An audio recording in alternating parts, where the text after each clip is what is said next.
ಎಲ್ಲರಿಗೂ ನಮಸ್ತೆ, ಮಾಂತರಗಳ ನಮಸ್ಕಾರ. ಈ ವರ್ಷ ಹಲಸಿನ ಸೀಸನ್ ತುಂಬ ಬೇಗವೇ ಶುರುವಾಗಿದೆ. ಪ್ರತಿಯೊಬ್ಬರ ಮನೆಯಲ್ಲೂ ಗುಜ್ಜೆಯಿಂದ ಅಂದರೆ ಹಲಸಿನಕಾಯಿಂದ ವೆರೈಟಿ ಅಡುಗೆ ಈಗಾಗಲೇ ಶುರು ಮಾಡಿರ್ತೀರ.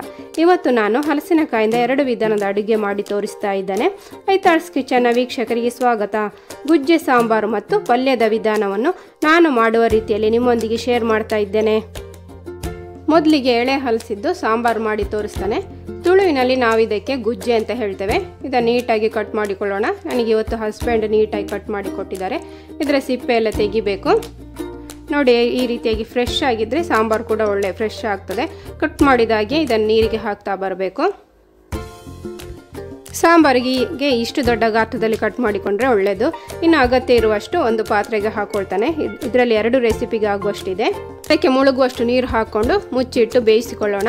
ಅರ್ಧ ಬೆಂದ ಮೇಲೆ ನಾನು ಇದಕ್ಕೆ ಉಪ್ಪು ಮತ್ತು ಅರಿಶಿನ ಹಾಕ್ಕೊಳ್ತಾನೆ. ಇನ್ನು ಸಾಂಬಾರಿಗೆ ಒಂದು ಮಸಾಲೆ ರೆಡಿ ಮಾಡಿಕೊಳ್ಳೋಣ. ಅದಕ್ಕೆ 2 ಸ್ಪೂನಷ್ಟು ತೆಂಗಿನೆಣ್ಣೆ ಹಾಕ್ಕೊಂಡಿದ್ದೇನೆ. ಸ್ವಲ್ಪ ಸಾಸಿವೆ, ಕರಿಬೇವು, 1/4 ಸ್ಪೂನಷ್ಟು ಮೆಂತೆ ಹಾಕ್ಕೊಳ್ಳಿ. ಇದನ್ನೊಮ್ಮೆ ಫ್ರೈ ಮಾಡಿಕೊಳ್ಳುವ. ಸಾಸಿವೆ ಸಿಡಿದ ಮೇಲೆ ಇದಕ್ಕೆ ಮೆಣಸು ಹಾಕ್ಕೊಳ್ಬೇಕು. ಈ ಸಾಂಬಾರಿಗೆ ಮೆಣಸು ಸ್ವಲ್ಪ ಜಾಸ್ತಿಯೇ ಬೇಕಾಗ್ತದೆ. ಒಂದು 10 ಮೆಣಸು ಬ್ಯಾಡಗಿ ಮೆಣಸು ಹಾಕ್ಕೊಂಡಿದ್ದೇನೆ. ಹಾಗೆ 2 ಸ್ಪೂನಷ್ಟು ಉದ್ದಿನಬೇಳೆ, 1 ಸ್ಪೂನಷ್ಟು ಕಡಲೆಬೇಳೆ ಹಾಕ್ಕೊಂಡು ಇದನ್ನು ಫ್ರೈ ಮಾಡಿಕೊಳ್ಬೇಕು. ಉದ್ದಿನಬೇಳೆ ಕಲರ್ ಚೇಂಜ್ ಆದಮೇಲೆ ಇದಕ್ಕೆ 3 ಸ್ಪೂನಷ್ಟು ಕೊತ್ತಂಬರಿ ಬೀಜ ಹಾಕ್ಕೊಳ್ತಾನೆ. ಪುನಃ ಫ್ರೈ ಮಾಡಿಕೊಳ್ಳುವ. ಕೊನೆಯಲ್ಲಿ ಗ್ಯಾಸ್ ಆಫ್ ಮಾಡುವಾಗ ಇದಕ್ಕೆ 1 ಸ್ಪೂನಷ್ಟು ಜೀರಿಗೆ ಹಾಕ್ಕೊಂಡು ಫ್ರೈ ಮಾಡಿ. ಕೂಡಲೇ ಗ್ಯಾಸ್ ಆಫ್ ಮಾಡಿಕೊಂಡ್ರೆ ಸಾಕು. ಇಷ್ಟಾದರೆ ಸಾಕು. ಇದು ಆರಬೇಕು. ಆರಿದ ಮೇಲೆ ಇದನ್ನು ರುಬ್ಬಿಕೊಳ್ಬೇಕು. ಇಲ್ಲಿ ಮಿಕ್ಸಿ ಜಾರಿಗೆ ಒಂದು ಮೀಡಿಯಮ್ ಗಾತ್ರದ ತೆಂಗಿನಕಾಯಿನ ನಾನು ತುರಿದು ಹಾಕ್ಕೊಂಡಿದ್ದೇನೆ. ಹಾಗೆ ಫ್ರೈ ಮಾಡಿದ್ದ ಮಸಾಲೆ ಕೂಡ ಹಾಕ್ಕೊಳ್ಳೋಣ. ನೆಲ್ಲಿಕಾಯಿ ಗಾತ್ರದ ಹುಣಸೆ ಹುಳಿ ಹಾಕ್ಕೊಳ್ಳಿ. ಹಾಗೆ ಇಂಗು ಕೂಡ ಹಾಕ್ಕೊಳ್ಳಿ. ಇಂಗು ಸ್ವಲ್ಪ ಜಾಸ್ತಿ ಹಾಕಿದರೆ ಒಳ್ಳೆಯದು ಇದಕ್ಕೆ. ಇನ್ನು ಅಗತ್ಯ ಇರುವಷ್ಟು ನೀರು ಹಾಕ್ಕೊಂಡು ಇದನ್ನು ನೈಸಾಗಿ ರುಬ್ಬಿ ತರ್ತಾನೆ.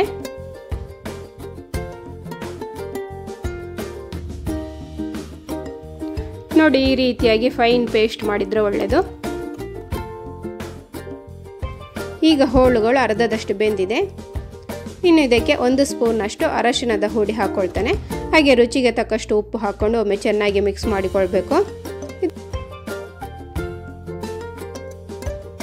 ಒಂದು ತುಂಡು ಬೆಲ್ಲ ಕೂಡ ಹಾಕ್ಕೊಂಡು ಹೋಳುಗಳು ಮೆತ್ತಗಾಗುವಷ್ಟು ಬೇಯಿಸಿಕೊಳ್ಬೇಕು. ಚೆನ್ನಾಗಿ ಬೇಯಲಿ. ಇದಕ್ಕೆ ಇನ್ನು ಪುನಃ 5-6 ನಿಮಿಷ ಬೇಕಾಗ್ತದೆ. ಈಗ ಇದು ಚೆನ್ನಾಗಿ ಬೆಂದಿದೆ. ಇದಕ್ಕೆ ಇನ್ನು ರುಬ್ಬಿಕೊಂಡಿದ್ದ ಮಿಶ್ರಣ ಹಾಕ್ಕೊಳ್ಳೋಣ. ಮಸಾಲೆ ಹಾಕಿದ ಮೇಲೆ ಒಮ್ಮೆ ಚೆನ್ನಾಗಿ ಮಿಕ್ಸ್ ಮಾಡಿಕೊಳ್ಳಿ. ಪುನಃ ಇದನ್ನು 2-3 ನಿಮಿಷ ಚೆನ್ನಾಗಿ ಕುದಿಸಿಕೊಳ್ಬೇಕು. ಮಸಾಲೆ ಎಲ್ಲ ಚೆನ್ನಾಗಿ ಹೀರಿಕೊಳ್ಳಿ ಹೋಳುಗಳು. ಈಗ ರುಚಿಯಾದ ಗುಜ್ಜೆ ಕೋದ್ಲು ರೆಡಿ ಆಯಿತು. ಈಗ ರುಚಿಯಾದ ಗುಜ್ಜೆ ಕೋದ್ಲನ್ನು ಬಿಸಿ ಅನ್ನದೊಂದಿಗೆ ಬಡಿಸಿ. ಉಳಿದ ಹಲಸನ್ನು ನಾನು ಫ್ರಿಜ್ಜಲ್ಲಿ ಇಟ್ಟಿದ್ದೆ. ಅದನ್ನು ಮರುದಿನ ನಾನು ಪಲ್ಯ ಮಾಡ್ತಾ ಇದ್ದೇನೆ. ಇದಕ್ಕೆ ಉಪ್ಪು ಮತ್ತು ಅರಿಶಿನ ಹಾಕಿ ನಾನು ಬೇಯಿಸಿಟ್ಟಿದ್ದೆ. ಇದನ್ನು ಸ್ಮ್ಯಾಶ್ ಮಾಡಿಕೊಳ್ಬೇಕು. ಸೌಟಲ್ಲಿ ಮಾಡಿಕೊಳ್ಳಿ. ಸ್ವಲ್ಪ ಬಿಸಿ ಆರಿದರೆ ಕೈಯಲ್ಲಿ ಬೇಕಾದ ಗಾತ್ರಕ್ಕೆ ತುಂಡು ಮಾಡಿಕೊಳ್ಬೋದು. ನಿಮಗೆ ಯಾವ ಗಾತ್ರಕ್ಕೆ ಬೇಕೋ ಅಷ್ಟು ಸಣ್ಣದಾಗಿ ಇದನ್ನು ತುಂಡು ಮಾಡಿಕೊಳ್ಳಿ.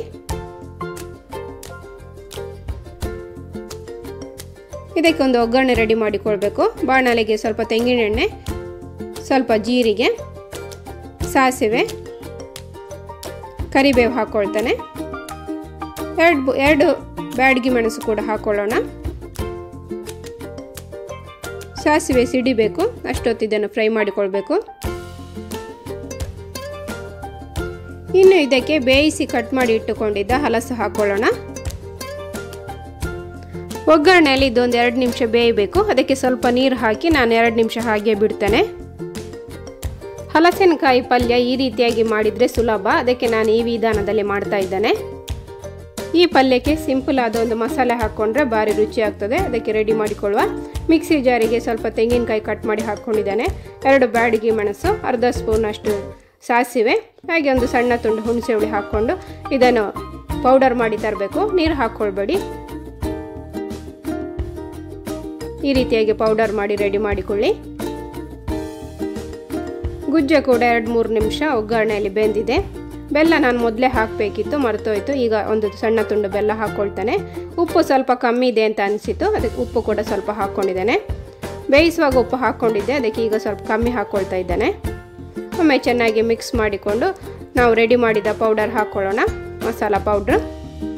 ಪುನಃ ಚೆನ್ನಾಗಿ ಮಿಕ್ಸ್ ಮಾಡಿಕೊಳ್ಳಿ. ಮಸಾಲೆ ಎಲ್ಲ ಕಡೆ ಸ್ಪ್ರೆಡ್ ಆಗಲಿ. 1 ನಿಮಿಷ ಆದರೂ ಇದನ್ನು ಚೆನ್ನಾಗಿ ಈ ರೀತಿಯಾಗಿ ಮಿಕ್ಸ್ ಮಾಡಿಕೊಳ್ಳಿ. ಗುಜ್ಜೆ ಪಲ್ಯ ಮಾಡುವಾಗ ಈ ರೀತಿಯಾಗಿ ಮಸಾಲೆ ಹಾಕ್ಕೊಳ್ಳಿಕ್ಕೆ ಮರಿಬೇಡಿ, ತುಂಬ ರುಚಿ ಆಗ್ತದೆ. ಇದು ಬೇರೆ ತರಕಾರಿಗೆ ಕೂಡ ಹಾಕ್ಕೊಳ್ಬೋದು, ಆದರೆ ಗುಜ್ಜೆ ಪಲ್ಯಕ್ಕೆ ತುಂಬ ರುಚಿ. ಈಗ ಪಲ್ಯ ಕೂಡ ರೆಡಿ ಆಯಿತು. ಮಂಗಳೂರು ಮತ್ತು ಉಡುಪಿ ಕಡೆಯಲ್ಲಿ ಮಾಡುವ ರೀತಿಯಲ್ಲಿ ನಾನು ಇವತ್ತು ಎಳೆ ಹಲಸಿನ 2 ರೆಸಿಪಿ ಮಾಡಿದ್ದೇನೆ. ಇಷ್ಟ ಆದರೆ ಲೈಕ್ ಮತ್ತು ಶೇರ್ ಮಾಡಿ. ನೀವು ಮಾಡುವ ಅಡಿಗೆ ರೀತಿಯನ್ನು ನನಗೆ ಕಮೆಂಟ್ ಮಾಡಿ ತಿಳಿಸಿ. ಹೀಗೆ ಇನ್ನು ಹೊಸ ಮತ್ತು ಹಳೆಯ ಅಡುಗೆ ನೋಡಲು ಚಾನಲ್ ಸಬ್ಸ್ಕ್ರೈಬ್ ಆಗಲು ಮರಿಬೇಡಿ. ನಾನು ರತಿಕಾ. Thank you. ಬಾಯ್.